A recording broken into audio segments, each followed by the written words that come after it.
More like Aaron Taylor Bondson. So new reports, information has come out that Aaron Taylor Johnson from movies such as Kick-Ass, such as Bullet Train, Tenet, all that stuff, he's in talks to play the next James Bond. And honestly, I think it's a fantastic choice.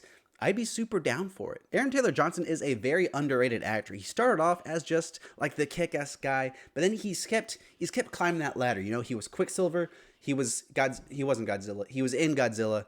I think that came after Avengers, probably. Talk about Tenet, talk about The Kingsman, talk about Bullet Train. He keeps climbing the ladder, and he's doing a really good job while he's doing it. The important thing with James Bond is he has to be like the suave and cool guy, but I think he also has to have some personality, and some of the weaker James Bonds, in my opinion, have been very kind of dry, and the suaveness and the coolness of the character kind of becomes their character. I think Aaron Taylor Johnson would be a fantastic choice because if you watched Bullet Train, he's exactly that. He's cool and he's kind of suave, but not perfect. And he also does have a good amount of personality. He's fantastic in that movie. He's fantastic in Tenet too. A very underrated performance and role in Tenet because I feel like a lot of people forget he was even in that. I know there's been a lot of talks of Idris Elba, again, someone who's suave, who's got the personality, the charisma of it, but Aaron Taylor Johnson, I think, is a great choice too. Honestly, like, I don't want to get my hopes up because I'm kind of getting excited about the prospect of him playing that kind of role,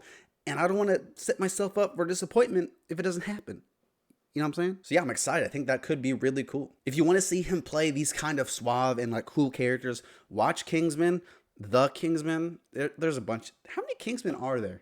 Like 4 or 5, right? Watch Bullet Train because he's really good in that. I think Bullet Train's probably the best, example of how I would want him to play James Bond. Obviously, a little more different, a little more fine-tuned to the James Bond we all know. But I think he could be a new, interesting addition to play him in a new way. And yeah, that's about it. Who do you want to play James Bond? Subscribe to the other channels. Subscribe to this channel. Like the video if you want. If not, that's cool, man. You're all good.